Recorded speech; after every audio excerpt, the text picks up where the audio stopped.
The first glance. Dr. Naomi Carter adjusted the strap of her worn leather satchel as she stepped out of the sleek, electric sit-in. The driver, a woman in her 60s with a kind smile and gray-streaked hair, gave her a polite nod. "Safe travels, Dr. Carter," the woman said warmly. Naomi returned the smile, her voice steady. "Thank you, Elise. See you on Monday." Standing before the private terminal, Naomi took a deep breath. The evening air was crisp, carrying the faint hum of planes taxiing in the distance and the pungent aroma of jet fuel. She glanced at her smartwatch, a habit she couldn't shake despite years of being unfailingly punctual. Today was no exception. She was early, always early. The private terminal was everything Naomi had expected, minimalist yet extravagant. Gleaming polished floors reflected ambient lighting from modern chandeliers, while enormous windows showcased a view of the runway. The silence inside was punctuated only by the low murmurs of staff chatting at the reception desk. Naomi Carter was no stranger to such settings. As the founder and CEO of Carter Aeronautics, a company that had revolutionized renewable energy in aviation, her name was synonymous with innovation. Yet, she had learned over the years that her unassuming demeanor and the color of her skin often overshadowed her achievements in the eyes of others. Tonight was supposed to be straightforward. A quick flight to the company's headquarters for a meeting on their upcoming partnership with a global aerospace leader. Dressed in a fitted blazer, casual trousers, and comfortable flats, Naomi looked every bit the part of a professional in transit. Yet, as she approached the desk, her simple attire seemed to invite the kind of scrutiny she had faced too often. The receptionist, a young man in a navy blue uniform, barely glanced up. "Can I help you?" he asked without enthusiasm. "Good evening," Naomi began, her tone even. "I'm here for the Carter Aeronautics jet, scheduled for departure in an hour." The man frowned, his eyes narrowing slightly as he scanned her up and down. "The Carter jet," he repeated slowly, as if testing her claim. "That's correct," Naomi replied, maintaining her poise. "I'm Dr. Naomi Carter. This is my flight." The man leaned forward slightly, his skepticism barely masked. "You're here for the Carter jet." His emphasis on the name was thinly veiled incredulity. Naomi's jaw tightened. She had encountered this before, people assuming that someone who looked like her couldn't possibly own a private jet, let alone run a multi-billion-dollar company. "Yes," she said firmly. "I am Dr. Naomi Carter, and I own Carter Aeronautics. I believe my name should be on the manifest." The man blinked, clearly unsure whether to take her seriously or dismiss her outright. "One moment," he muttered, turning to the terminal's computer. As he tapped at the keyboard, Naomi noticed the other staff members at the desk exchange glances. Their whispers, though inaudible, were all too familiar. She had seen this scene play out countless times before. After a few moments, the receptionist straightened, his expression unreadable. "I don't see your name here, Dr. Carter. Are you sure you're at the right terminal?" Naomi raised an eyebrow, suppressing the irritation bubbling beneath her calm exterior. "I'm certain. Would you mind checking again? The registration details should confirm everything." Before the man could reply, the glass doors to the runway slid open, and a tall man in a pilot's uniform strode in.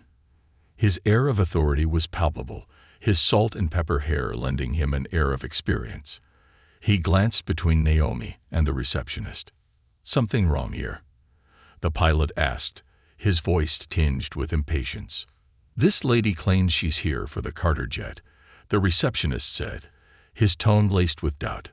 "Says it's her flight." The pilot turned his attention to Naomi, his eyes scanning her with a mixture of curiosity and suspicion.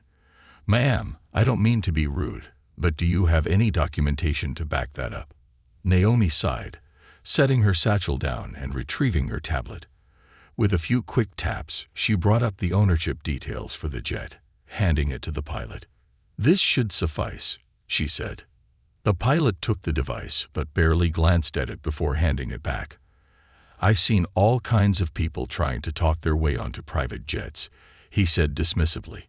I'm going to need something more substantial than a screenshot. Naomi felt her patience wearing thin. You're holding documentation from the FAA confirming my ownership of this aircraft, she said, her tone sharpening. If that's not substantial enough, I'm not sure what is. The pilot crossed his arms, clearly unwilling to back down. Look, if you're really who you say you are, security will sort this out. Until then, I suggest you wait outside. The receptionist nodded in agreement, his smirk barely concealed. Yeah, we can't just let anyone waltz in here, you know. Naomi's shoulders squared, her composure unshaken despite the blatant disrespect. I'll wait right here, she said, her voice steady. And I'd suggest you contact your terminal manager. You're making a mistake you can't afford. The room fell silent, the weight of her words lingering in the air. Naomi turned her attention to her phone, sending a quick text to her assistant, Daniel. Bring the full ownership file and start recording everything. This is going to be a long night. As she slipped the phone back into her bag, Naomi caught the stares of other passengers in the lounge. Their curiosity was palpable, their judgments silent but deafening. She ignored them, her focus fixed on the unfolding situation. From the corner of her eye, she noticed the pilot and receptionist whispering furiously, their expressions a mix of irritation and unease. She could almost hear their thoughts. Who does she think she is? Naomi leaned against the counter, her posture calm but resolute. She wasn't just standing up for herself. She was standing up for every person who had ever been dismissed, doubted or disrespected simply because they didn't fit someone else's expectations. This wasn't the end. It was just the beginning. A test of composure. Naomi Carter stood by the large glass window of the private terminal, her reflection sharp against the twilight backdrop of the runway. Planes glided silently across the tarmac, their blinking lights punctuating the encroaching darkness. Inside, the quiet buzz of conversation and soft footsteps filled the air, a stark contrast to the simmering frustration within her. Her phone buzzed. A quick glance revealed a message from Daniel, her assistant. On my way with everything.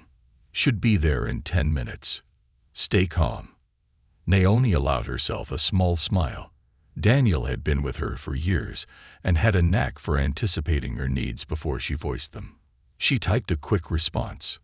Thanks. Let's make this count. Behind her, she could hear the hushed conversation between the pilot, Captain Reynolds, and the receptionist. Though their words were muffled, the tone was unmistakable, dismissive, condescending, and laced with irritation. Their glances in her direction only confirmed that they were still doubting her. Naomi turned her gaze back to the runway, focusing on her breathing. Losing her composure wouldn't solve anything. She needed to remain calm, calculated, and in control. A loud click of heels echoed against the polished floors, breaking her focus. Naomi turned to see a tall, immaculately dressed flight attendant approaching. The woman's blonde hair was tied back in a severe bun, and her uniform was pristine. Her name tag read Kara. Her posture was confident, almost haughty, as she came to a stop a few feet away. "Excuse me," Kara began, her tone polite but clipped. "I was informed there's an issue with a passenger claiming to board the Carter jet." Naomi met her gaze, her voice steady. "There's no issue, just a misunderstanding. I am the owner of the Carter jet, and I'm waiting for your staff to verify the documentation I provided." Kara's smile was tight, her eyes flicking over Naomi's attire. "I see. Well, I understand your frustration, but you must realize that we have protocols in place. Without proper identification." "I've already provided the necessary identification," Naomi interrupted, her patience thinning. "Your pilot refused to review it. Instead, he called security." Kara's brow furrowed slightly, though her polite demeanor remained intact. "I'll need to speak with Captain Reynolds and review the situation myself." "Be my guest," Naomi replied, gesturing toward the pilot, who stood a few steps away, arms folded and brows furrowed in irritation. Kara turned and walked briskly toward Reynolds, her heels clicking with every step. Naomi watched as the two engaged in a quiet but animated discussion. Occasionally, Kara glanced back at Naomi, her expression skeptical. Naomi couldn't hear their conversation, but she could see Reynolds's defensive gestures and Kara's disapproving frown. A few minutes later, Kara returned, her demeanor slightly more formal but no less condescending. "Dr. Carter," she began, her tone now a shade softer, "Captain Reynolds has explained the situation. I understand that you believe this is your aircraft, but we cannot allow boarding until we've verified everything. We're waiting for security to handle this matter." Naomi inhaled deeply, her expression unreadable. "Kara, let me be clear. This isn't about what I believe. This is about documented ownership. Your staff's refusal to acknowledge the evidence I've provided is not just unprofessional. It's discriminatory." Kara blinked, clearly unprepared for such a direct accusation.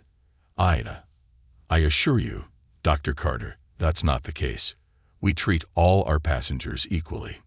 Naomi's gaze was unyielding. "If that were true, we wouldn't be having this conversation. Would you have questioned a white man in a tailored suit if he claimed to own this jet? Would you have called security?" Kara opened her mouth, but no words came out. Naomi continued, her voice calm but sharp.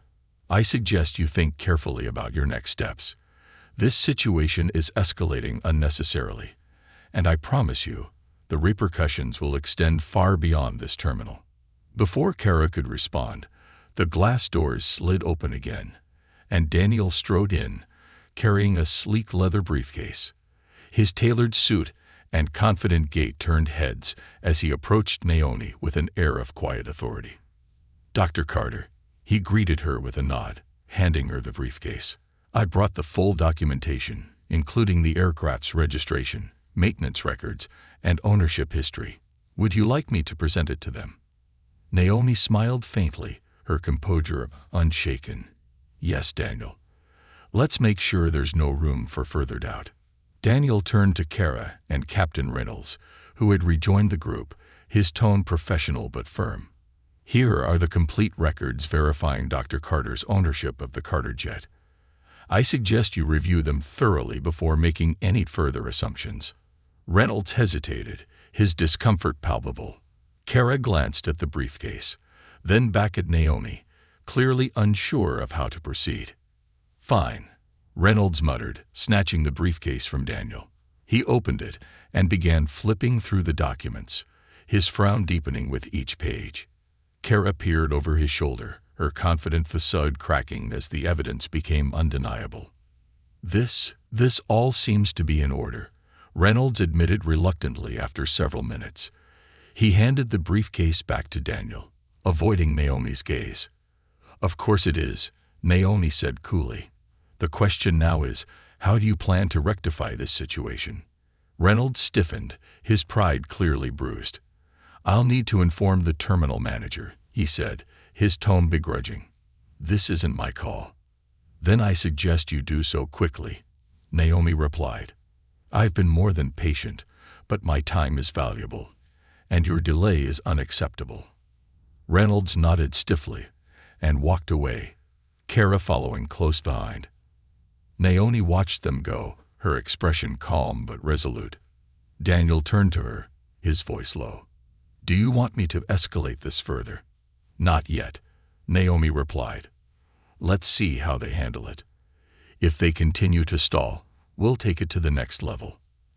As they waited, Naomi turned her attention back to the runway, her reflection in the glass now sharper against the night sky. This wasn't just about her jet or her reputation. This was about challenging the biases and assumptions that people like Reynolds and Kara carried with them every day. It was about setting a precedent for anyone who had ever been underestimated, dismissed, or disrespected. The terminal manager would arrive soon, and Naomi was ready. This battle wasn't over, not even close. The turning point. Naomi Carter adjusted her stance as she waited near the counter, her calm exterior masking the simmering frustration within. The polished floors of the private terminal gleamed under the overhead lights, the sterile, modern decor doing little to soothe the tension in the air. Daniel stood beside her, his briefcase now resting at his side. His composed demeanor mirrored hers, but she could sense his readiness to act the moment she gave the word. It didn't take long before the glass doors slid open again, and the terminal manager arrived. A middle-aged man with a conservative haircut and a tailored gray suit, he moved with the measured stride of someone who believed himself to be in control. His name tag read Graham Michaels, and his expression wavered somewhere between polite professionalism and guarded skepticism. Following close behind him were Captain Reynolds and Kara, their postures tense. "Dr. Carter," Michaels began as he approached, extending a hand. "I'm Graham Michaels, the terminal manager. I've been informed of the situation, and I'd like to personally apologize for any inconvenience." Naomi accepted the handshake, her grip firm but devoid of the pleasantries he likely expected. "Thank you for coming, Mr. Michaels," she replied evenly. "I trust you're here to resolve this quickly." Michaels nodded, though his polite smile faltered under the weight of her tone. "Of course. However, I understand there's been some confusion regarding the ownership of the aircraft in question. If you'll allow me, I'd like to verify." "There is no confusion," Naomi interrupted, her voice calm but authoritative. "I've already provided documentation to your staff verifying my ownership of the jet. Your pilot refused to review it. My assistant has since presented the full ownership file, yet I am still being questioned." Michaels hesitated, clearly caught off guard by her bluntness. He glanced at Daniel, who handed him the briefcase. "Here are the documents," Daniel said, his tone clipped. "You'll find everything you need to confirm Dr. Carter's claim." The manager opened the briefcase, flipping through the neatly organized files. The room fell silent, the tension thick enough to cut with a knife. Kara and Reynolds exchanged uneasy glances, their earlier confidence replaced by visible discomfort. After several minutes, Michael straightened, the color draining from his face. "Everything appears to be in order," he admitted reluctantly. "I see no reason why Dr. Carter should not be allowed to board her jet." Naomi arched an eyebrow, her voice sharp. "Then why has it taken this long for your staff to acknowledge that fact? And why was I treated as though I had no right to be here?" Michael shifted uncomfortably, his hands tightening around the briefcase. "I understand your frustration, Dr. Carter, and I assure you that this does not reflect the values of our terminal. I'll be conducting a thorough investigation into." "An investigation is the bare minimum," Naomi interjected. "What I've experienced tonight goes beyond mere oversight. It's indicative of a deeper problem, one that starts with the biases and assumptions of your staff." Her words hung in the air like a challenge, and for a moment, Michael seemed at a loss for how to respond. Reynolds cleared his throat, clearly unwilling to let the conversation continue without defending himself. "With all due respect," Reynolds began, his tone defensive, "this isn't about bias. It's about following protocol. We can't just take someone's word for." "This wasn't about protocol," Naomi said sharply, cutting him off. "You had the documents in your hand and refused to review them. You assumed I didn't belong here. That's not protocol. It's prejudice." Reynolds opened his mouth to respond, but Michaels raised a hand to stop him. "Captain," he said quietly, his tone a clear warning. The pilot scowled but said nothing further, stepping back with his arms crossed. Naomi shifted her gaze back to Michaels, her voice firm but measured. "I'm not interested in apologies or empty promises. I want accountability. I want to know what steps you plan to take to ensure that this doesn't happen again, to me or to anyone else." Michaels nodded slowly, his expression serious. "You're absolutely right, Dr. Carter. What happened tonight is unacceptable. We'll be implementing immediate changes, including mandatory training for all staff on recognizing and addressing unconscious bias. Additionally, I'll personally ensure that your flight proceeds without further delay." "Training is a start," Naomi replied, her tone steady. "But it's not enough. What mechanisms will you put in place to hold your staff accountable when they fail to meet the standards you set? Michaels hesitated, clearly unprepared for the question. We'll review our policies and procedures to include stricter accountability measures, he said finally. If you have specific recommendations, we're open to hearing them. Naomi nodded, her expression unreadable. I'll provide you with a list of recommendations. But make no mistake, if I don't see meaningful change, I won't hesitate to escalate this further. I've already contacted my legal team, and they're prepared to take action if necessary. The manager swallowed hard, his composure visibly cracking. Understood, he said, his voice subdued. We'll do everything in our power to address this. Satisfied for the moment, Naomi stepped back, her posture as composed as ever. Then I suggest you get started, she said simply. Now, if you'll excuse me, I have a flight to catch. Michaels nodded quickly, stepping aside as Naomi turned toward the glass doors leading to the runway. Daniel followed close behind, his briefcase in hand. As they walked, Naomi could feel the weight of the stares from the staff and other passengers in the lounge. The murmurs that had once carried doubt and disdain now carried something else. Respect, perhaps even awe. Outside, her jet gleamed under the runway lights, a testament to her success and perseverance.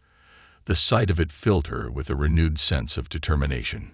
Tonight's battle might be over, but the war for equity and respect was far from finished. As she ascended the steps to the jet, the new flight crew greeted her warmly, their professionalism a stark contrast to the dismissiveness she had faced earlier. She took her seat near the window, the cabin's soft lighting casting a serene glow over the interior. Daniel settled into the seat across from her, his laptop already open, as he began drafting a follow-up email to Michaels. "What's next?" he asked, his voice low. Naomi gazed out the window at the terminal, her reflection sharp against the darkness. "This is just the beginning," she said quietly. "We're going to hold them to their word. And if they fail, we'll make sure the world knows." The engines roared to life, and as the jet lifted into the night sky, Naomi felt a sense of clarity wash over her.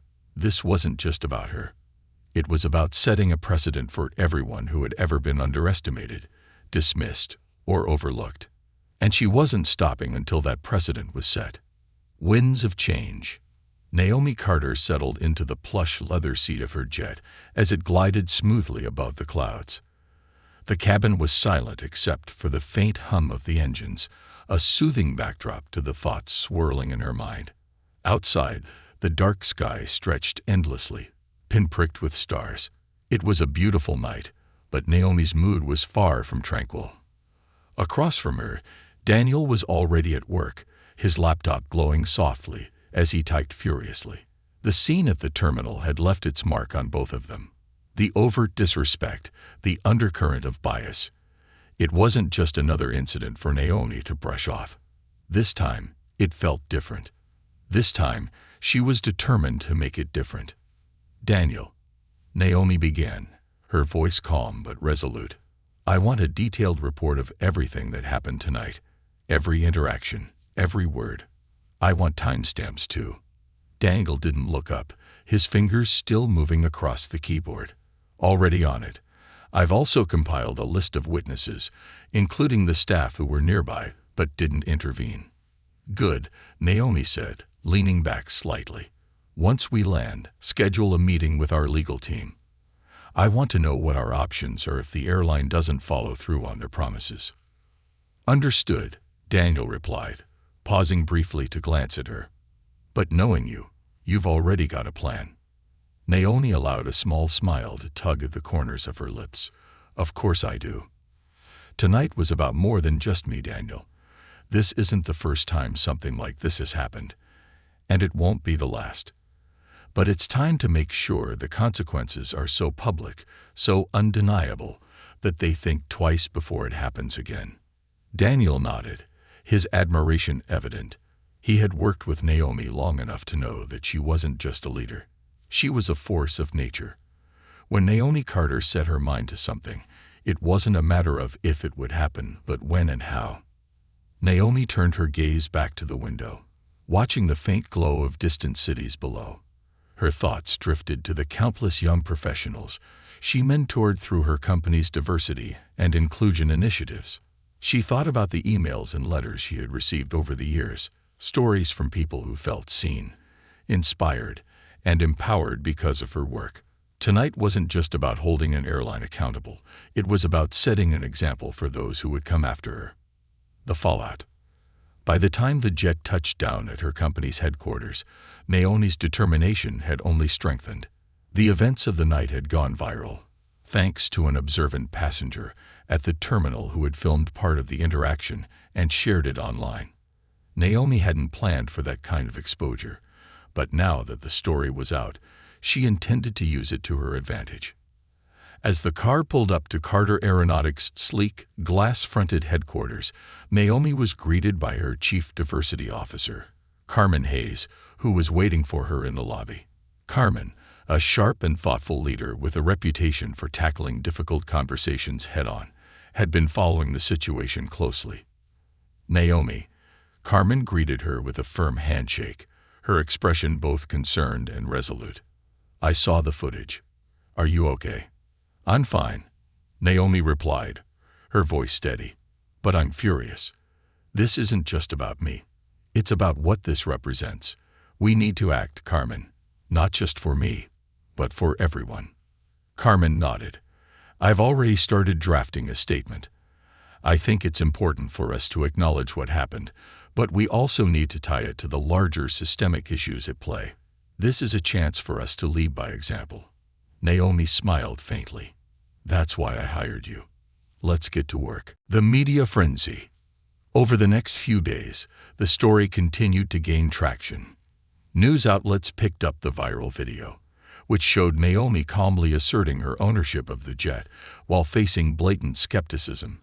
Headlines ranged from "CEO faces discrimination at private terminal" to "Billionaire Naomi Carter schools airline staff on respect and accountability." Naomi's inbox was flooded with messages, some from supporters applauding her composure, others sharing their own experiences of discrimination in professional settings. There were also messages from organizations seeking partnerships to address systemic bias in industries beyond aviation. But the most significant message came from the CEO of the airline itself, Martin Hargrove. His email was concise and formal, requesting a private meeting to discuss the incident and the company's plans to address it. Naomi wasn't surprised. The airline was clearly in damage control mode, but she wasn't interested in platitudes. When the meeting was scheduled, Naomi made it clear to her team that she wasn't going to settle for a simple apology. "We're going to set the standard for what accountability looks like," she told them during a strategy session. "This isn't about PR. It's about real change." The meeting. The airline's corporate office was a sprawling complex of glass and steel, designed to exude power and prestige. Naomi arrived with Daniel and Carmen in tow, each of them carrying meticulously prepared documents. As they were ushered into the conference room, Naomi noted the nervous energy in the air. Hargrove stood to greet her, his handshake firm but his smile strained. "Dr. Carter, thank you for taking the time to meet with us," Hargrove began. "Let me start by saying how deeply sorry we are for what happened at the terminal. It was unacceptable, and it does not reflect who we are as a company." Naomi took her seat, her expression calm but unyielding. "Thank you, Mr. Hargrove.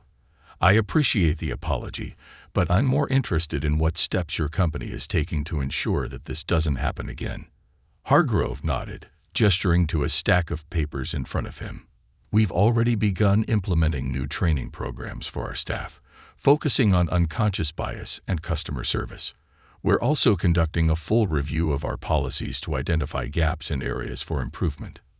"That's a start," Naomi replied. "But I'd like to see more. Training is important, but without accountability, it's meaningless. What mechanisms are you putting in place to ensure that staff who fail to meet these standards face consequences?" Hargrove hesitated, clearly unprepared for the directness of her question. Carmen leaned forward, her tone firm but professional. What Dr. Carter is asking for is a systemic approach. Training, yes, but also policies that are enforceable and transparent. Without clear metrics for success and accountability, these initiatives risk becoming performative. Hargrove's cheeks flushed slightly, but he nodded. You're right. We'll need to involve outside experts to help us develop a more comprehensive plan. Dr. Carter, would you be willing to consult with us as we move forward? Naomi considered the offer, her gaze unwavering. I'm willing to help, but under certain conditions. First, I want full transparency throughout this process. Second, I want to see measurable outcomes, diversity in leadership, improved customer satisfaction metrics, and regular reports on your progress. Absolutely, Hargrove said quickly. We'll make that happen. Naomi leaned back, her tone measured. Good, because this isn't just about fixing what happened to me. This is about ensuring that no one else has to experience it. The legacy. As Naomi left the meeting, a sense of calm settled over her. The path ahead would be challenging, but she knew she had planted the seeds for real change. Back at Carter Aeronautics, she and Carmen began outlining plans to expand their own diversity initiatives, focusing on mentorship programs, scholarships, and outreach to underrepresented communities. Naomi knew that her battle wasn't over. Bias and discrimination wouldn't disappear overnight, but she also knew that her voice carried weight, and she intended to use it to amplify the voices of others. That night, as she sat in her home office reviewing the day's events, Naomi received an email from a young woman who had seen the viral video. The woman, a recent engineering graduate, wrote about how inspired she was by Naomi's composure and determination. Naomi smiled as she typed her response. Thank you for your kind words. Remember, your voice matters. Use it to demand the respect you deserve. As she hit send, Naomi felt a renewed sense of purpose. Tonight was a victory, but it was also a reminder that the fight for equity and respect was far from over. And Naomi Carter was ready for every challenge that lay ahead. The ripple effect. Naomi Carter leaned back in her chair, the skyline of the city sprawling beyond the glass walls of her office. The room was quiet, save for the soft hum of her desktop monitor and the faint tick of a modern clock on the far wall. Despite the relative calm, her mind buzzed with activity. The events of the past few days had sparked a firestorm, not only in the media but also within industries far beyond aviation. The meeting with the airline CEO, Martin Hargrove, had been productive, but Naomi knew better than to trust words alone. Promises, no matter how well-intentioned, were only as valuable as the actions that followed. She had left that meeting with a clear understanding. This was only the beginning. The ripple effect of her stand at the terminal had already started to take shape, and now it was her responsibility to harness that momentum. The groundswell. The next morning, as Naomi scrolled through her email inbox, the sheer volume of messages nearly overwhelmed her. Activists, journalists, industry leaders, and ordinary citizens alike had reached out to share their thoughts, support, and ideas. Many of them thanked her for standing up against discrimination, while others expressed frustration at the pervasiveness of systemic bias. Among the emails, one caught her attention. A message from Evelyn Harper, the founder of an advocacy group called Flight Forward. The organization focused on addressing inequities within the aviation industry, from hiring practices to passenger treatment. Dear Dr. Carter, the email began, your story has ignited a conversation that our organization has been championing for years.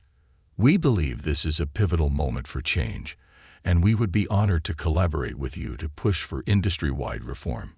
Naomi read the email twice, her mind already racing with possibilities. She quickly forwarded it to her assistant, Daniel, with a simple note. Schedule a meeting with Evelyn Harper as soon as possible. Let's see how we can align our efforts. The town hall. Later that week, Naomi and her chief diversity officer, Carmen Hayes, hosted a virtual town hall for Carter Aeronautics employees. It was a chance to address the incident directly and reaffirm the company's commitment to equity and inclusion. The turnout was staggering. Over 1,000 employees logged in from offices around the world, eager to hear from their CEO. Naomi began the session by recounting the events at the terminal, her voice steady but passionate. "What happened to me was not an isolated incident," she said. "It was a reflection of the biases that exist not just in aviation but across industries. As a company, we must lead by example, not only by holding ourselves accountable, but also by pushing for systemic change." She outlined a series of new initiatives, including mandatory bias training for all employees, a mentorship program for underrepresented groups, and scholarships for students pursuing careers in aviation. The programs would be funded by a newly established foundation under Carter Aeronautics, with Naomi pledging a significant personal contribution to ensure their success. Carmen followed Naomi's speech with a presentation on measurable goals and timelines, emphasizing transparency and accountability. "This isn't just about making a statement," Carmen said. "It's about creating a culture where everyone feels valued and empowered to succeed." The response from employees was overwhelmingly positive. The chat window buzzed with comments of support and suggestions for further action. Naomi couldn't help but feel a swell of pride. Her team wasn't just listening. They were ready to act. The Industry Summit. As news of Naomi's efforts spread, she received an invitation to speak at the Global Aviation Leadership Summit, an annual event attended by top executives, policymakers, and innovators. The theme of this year's summit was Building a Sustainable and Inclusive Future, a topic that aligned perfectly with Naomi's vision. When Naomi took the stage, the room fell silent. She stood tall, her presence commanding, as she began her speech. Aviation is more than an industry. It's a bridge that connects people, cultures, and ideas. But for too long, that bridge has been inaccessible to many, not because of a lack of skill or ambition, but because of systemic barriers rooted in bias and inequality. She spoke candidly about her experiences, not just at the terminal but throughout her career. She shared statistics about the lack of diversity in leadership positions within aviation and highlighted the need for meaningful action. "But this isn't just about numbers," she continued. "It's about culture. It's about creating environments where people are judged not by their appearance or assumptions about their background, but by their talent, dedication, and contributions. And that change starts with us, the leaders in this room." Her speech was met with a standing ovation, and over the next 2 days, she participated in panel discussions, workshops, and strategy sessions. By the end of the summit, Naomi had forged partnerships with several key organizations and secured commitments from other industry leaders to join her in pushing for reform. Building the future. Back at Carter Aeronautics, Naomi and her team launched the Flight Path Initiative, a comprehensive program designed to address inequities in aviation. The initiative focused on 3 key areas: education and outreach, partnering with schools, universities, and community organizations to introduce young people from underrepresented backgrounds to careers in aviation. Leadership development, creating mentorship opportunities and leadership training programs to help diverse talent rise through the ranks. Industry accountability, collaborating with advocacy groups and regulators to establish clear standards and metrics for equity and inclusion across the aviation sector. The initiative quickly gained traction, drawing praise from both within and outside the industry. Media outlets covered the program extensively, framing it as a bold step toward addressing systemic issues.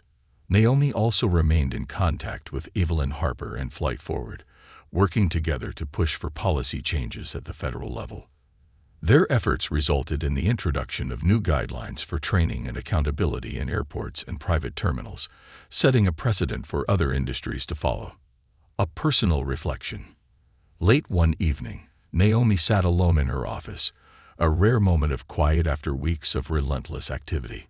She gazed out at the city lights, her thoughts drifting to the countless people who had reached out to her since the incident. For every story of triumph, there were 10 more of frustration and heartbreak. But Naomi wasn't discouraged. If anything, she was more determined than ever. The work she had started wasn't just about changing policies or launching initiatives. It was about shifting mindsets and creating a legacy that would outlast her. Her phone buzzed, pulling her from her thoughts.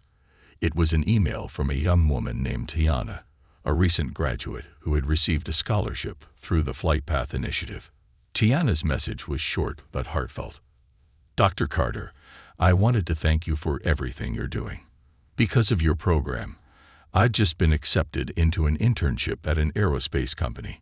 You've shown me that people like me can dream big and succeed. Thank you for paving the way. Naomi smiled, her heart swelling with pride. She typed a quick response. Tiana, the future belongs to those who dare to shape it. Keep pushing forward. You're going to do incredible things. As she hit send, Naomi felt a renewed sense of purpose. The work was far from finished, but the ripples she had set in motion were growing stronger, and she was ready to see them become waves of change. The legacy in the making. Naomi Carter sat at the head of the table in the spacious conference room of Carter Aeronautics. The morning sunlight streamed through the floor-to-ceiling windows, casting golden patterns across the sleek black marble table. Around her sat a group of key leaders. Her Chief Diversity Officer, Carmen Hayes, her assistant, Daniel, Evelyn Harper from Flight Forward, and several other executives and advisors. This was a pivotal meeting, the culmination of weeks of tireless effort. Stacks of documents, digital presentations, and carefully curated reports lay before them, but the air was charged with more than just data. It was filled with the shared determination to dismantle the biases that had been allowed to fester in their industry for too long. Today's agenda was clear: finalize the Flight Path Initiative's expansion and establish a clear timeline for measurable results.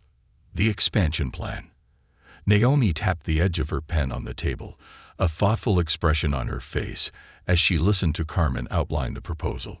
The initiative has already shown promise, Carmen said, her voice steady but energized. We've received over 3,000 applications for scholarships, and the mentorship program has matched hundreds of young professionals with leaders in the industry. But if we want to make this a systemic change, we need to scale up. Naomi nodded. Agreed. We can't afford to think small. Carmen, what's your recommendation for the next phase? Carmen glanced at her notes before responding. First, we need to solidify partnerships with major universities and technical colleges. By integrating aviation-specific training programs into their curricula, we can build a stronger pipeline of talent. Second, we should establish regional hubs for outreach and mentorship, especially in underserved communities. These hubs would provide hands-on workshops, networking opportunities, and resources for aspiring aviation professionals. Naomi leaned forward, her sharp gaze moving from Carmen to the rest of the team. And funding. Do we have the resources to support this expansion without compromising our other initiatives? Daniel cleared his throat. Yes. We've run the numbers, and with the additional support from sponsors like Apex Airways and a few other industry partners, we're well within budget. The media attention from the initial incident has brought in more funding than we anticipated, which gives us room to innovate. Naomi allowed a small smile. Good. But I want transparency in how every dollar is spent. This isn't just about doing the right thing. It's about showing the world what accountability looks like. Evelyn Harper chimed in, her voice carrying the weight of years spent fighting for equality. This is groundbreaking, Naomi. If we get this right, the Flight Path Initiative could become a model for other industries. But we need to keep the pressure on, not just externally, but internally too. Naomi met her gaze. Exactly. And that starts with us. Carmen, I want quarterly progress reports made public. We'll measure success not just by numbers, but by real tangible impact. Graduates entering the industry, promotions within companies, and feedback from participants. Carmen nodded, making notes. Understood. Public accountability. Later that afternoon, Naomi prepared for a press conference. The media had been relentless in their coverage of her story, and this event was an opportunity to shift the narrative from the incident at the terminal to the solutions she and her team were implementing. Standing backstage, Naomi adjusted the microphone clipped to her blazer. She glanced at Daniel, who gave her an encouraging nod. "You've got this," he said. "Just be yourself." Naomi stepped onto the stage, greeted by the flash of cameras and a sea of reporters. She stood at the podium, her posture confident and her expression composed. "Good afternoon," she began, her voice steady. "Over the past several weeks, I've had the privilege of engaging with leaders, activists, and professionals from across the aviation industry and beyond. The incident that brought us here was deeply frustrating, but it was also an opportunity, a chance to shine a light on the biases that too often go unaddressed." She paused, letting her words sink in. "But today is not about revisiting that moment. Today is about what comes next. I'm proud to announce the expansion of the Flight Path Initiative, a program designed to break down barriers and create opportunities for those who have been overlooked for far too long. This isn't just about scholarships or mentorships. It's about reimagining an industry." Naomi detailed the new partnerships, the regional hubs, and the commitment to transparency. She emphasized that the initiative wasn't just a Carter Aeronautics project, but a collaborative effort that involved the entire industry. "We're not here to make small changes," she concluded. "We're here to redefine what equity and inclusion look like in aviation and to set a standard for others to follow. The work begins now, and I invite all of you to hold us accountable." The room erupted in applause. As Naomi stepped away from the podium, reporters shouted questions, but she maintained her focus, her eyes scanning the crowd. This was the moment she had worked for, not just to respond to what had happened, but to build something transformative. The industry awakens. The weeks that followed were a whirlwind of activity. The expanded Flight Path Initiative rolled out seamlessly, with hubs opening in major cities across the country. Workshops were filled to capacity, and feedback from participants poured in, each message more heartening than the last. One young woman, Amelia Reyes, wrote in a public testimonial, "I grew up watching planes take off from the local airport, always dreaming of becoming a pilot but never believing it was possible. Through the mentorship program, I met someone who not only believed in me, but showed me the steps to get there. For the first time, I feel like I belong." Stories like Amelia's reaffirmed Naomi's resolve. She had always believed in the power of opportunity, but seeing it manifest in real lives gave her work new meaning. Confronting resistance. Of course, not everyone welcomed the changes. Some executives in the aviation industry balked at the idea of mandatory training and public accountability. Others dismissed the initiative as a publicity stunt. Naomi addressed these criticisms head-on. In a meeting with industry leaders, she made her stance clear. Resistance to change isn't an excuse to maintain the status quo, she said firmly. If you're not part of the solution, you're part of the problem. The choice is yours, but know this: the world is watching, and history will judge how you responded. Her words left no room for ambiguity, and while some remained skeptical, many were inspired to join the movement. A moment of reflection. One evening, Naomi found herself alone in her office, gazing at the city lights. The desk in front of her was cluttered with reports, schedules, and letters from participants. But her eyes were drawn to a single framed photo, her younger self, standing beside the small plane she had piloted for the first time. She remembered the thrill of that moment, the sense of possibility that had driven her to build Carter Aeronautics. She had faced countless obstacles along the way, but she had never wavered in her belief that she could change the world, not just for herself, but for everyone who dared to dream. Her phone buzzed. It was an email from Evelyn Harper. "Naomi, the results from the first round of mentorships are in. The numbers are incredible, but the stories are even better. You've sparked something real." Naomi smiled, her chest swelling with pride. She typed a quick reply. "This is just the beginning." A legacy cemented. Months turned into years, and the Flight Path Initiative became a cornerstone of the aviation industry. It inspired similar programs in other fields, from tech to finance.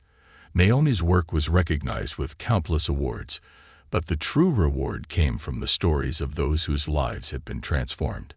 Standing on a stage years later to accept a Lifetime Achievement Award, Naomi addressed the audience with the same calm determination she had shown that night at the terminal. "This journey began with a moment of frustration," she said, "but it became a movement of hope. And hope, when combined with action, can change the world." The applause was thunderous, but Naomi's thoughts were already on the future. There was still work to be done, and she was ready to do it. The applause from the audience echoed in Naomi's ears as she stepped off the stage, the weight of the moment settling over her like a comforting embrace. Years of persistence, setbacks, and victories had culminated in this recognition, but she knew this wasn't the end of her story. Awards and accolades were fleeting. It was the impact of her work that truly mattered. Backstage, she was greeted by Evelyn Harper, Carmen Hayes, and Daniel. Their smiles were wide, their eyes filled with pride. "You crushed it," Daniel said, handing her a glass of water. "Not that I ever doubted you would." "Thank you," Naomi replied, taking the sip. "But you know me. There's always more to do." Evelyn stepped forward, her expression warm but serious. "Naomi, what you've built isn't just changing aviation. It's creating a blueprint for industries everywhere. But we both know the fight for equity and inclusion is ongoing. What's next?" Naomi thought for a moment, then gestured for the group to sit in the nearby lounge area. Even in the glow of celebration, her mind was already turning toward the future. The final push. "Next," Naomi began, leaning forward, "is solidifying the Flight Path Initiative into something that can stand the test of time. We've made progress, but progress can be undone. I want this initiative to evolve into a global foundation, something that isn't tied to me or Carter Aeronautics alone. It needs to be bigger than any one person or company." Carmen nodded, taking notes on her tablet. "A foundation with independent governance, funded by partnerships across industries and countries. That could be revolutionary." "Exactly," Naomi said. "And I want the focus to expand. Aviation was the starting point, but the issues we've tackled here exist in every industry. If we can replicate our model, education, mentorship, accountability, we can make a difference on a global scale." Evelyn's eyes lit up. "You're thinking about an inter-industry coalition." Naomi smiled. "Why not? We've proven it works. Now it's time to think bigger. A global vision." Over the next year, Naomi and her team worked tirelessly to launch the Global Equity Alliance, a foundation dedicated to creating equitable opportunities across industries worldwide. The alliance brought together leaders from aviation, technology, healthcare, education, and finance, united by a shared commitment to dismantling systemic barriers. The launch event was held in Geneva, attracting global attention. In her keynote speech, Naomi once again emphasized the power of collaboration and accountability. "We cannot build a better world if we work in silos," she told the audience. "True progress requires us to share our successes and our failures, to learn from one another, and to hold ourselves and each other accountable." The Global Equity Alliance is our promise to do just that. The initiative quickly gained traction, with industries adopting its framework for diversity and inclusion. Governments began partnering with the alliance to implement policies that supported equitable hiring practices, mentorship programs, and workplace training. A personal moment. One evening, Naomi found herself back at the private terminal where her journey of change had begun. She had flown in for a meeting with international leaders to discuss expanding the alliance into developing countries. The terminal was quieter than she remembered, its sleek decor unchanged. As she waited for her car, a young woman in a pilot's uniform approached her. Naomi recognized her immediately. Humiliates, one of the first graduates of the Flight Path Initiative. "Dr. Carter," Amelia said, her voice filled with emotion. "I don't know if you remember me, but I wanted to thank you. Because of your program, I'm now a commercial pilot. And tonight, I'll be piloting the flight taking you to your meeting." Naomi felt a lump rise in her throat as she reached out to shake Amelia's hand. "I do remember you, Amelia. And seeing where you are now makes every struggle worth it." Amelia smiled. "You've changed so many lives, Dr. Carter, including mine. Thank you." As Amelia walked away to prepare the flight, Naomi felt an overwhelming sense of fulfillment. It was moments like this, seeing the tangible impact of her work, that reminded her why she had fought so hard. The closing chapter. Years later, Naomi sat in her home, surrounded by family and close friends. The Global Equity Alliance had grown beyond her wildest dreams, operating in over 50 countries and transforming countless industries. Carter Aeronautics continued to thrive, led by a new generation of leaders who carried Naomi's vision forward. Her work had become a legacy, but Naomi remained grounded. She spent her time mentoring young leaders, speaking at events, and quietly supporting causes she believed in. The incident at the terminal, once a painful memory, was now a turning point she looked back on with gratitude.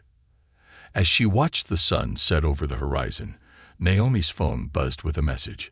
It was from Tiana, the young scholarship recipient she had once encouraged. The message read, "Dr. Carter, I just accepted a senior position at an aerospace company. I wanted you to know that your belief in me made all the difference. Thank you for everything." Naomi smiled, her heart full. She typed a quick reply. "Tiana, the sky isn't the limit. It's just the beginning. Keep reaching higher." As the last rays of sunlight faded, Naomi leaned back, content in the knowledge that her legacy was not just in the organization she had built, but in the lives she had touched. And though her journey had been long and fraught with challenges, it had been worth every step. The world was a better place for her having walked it.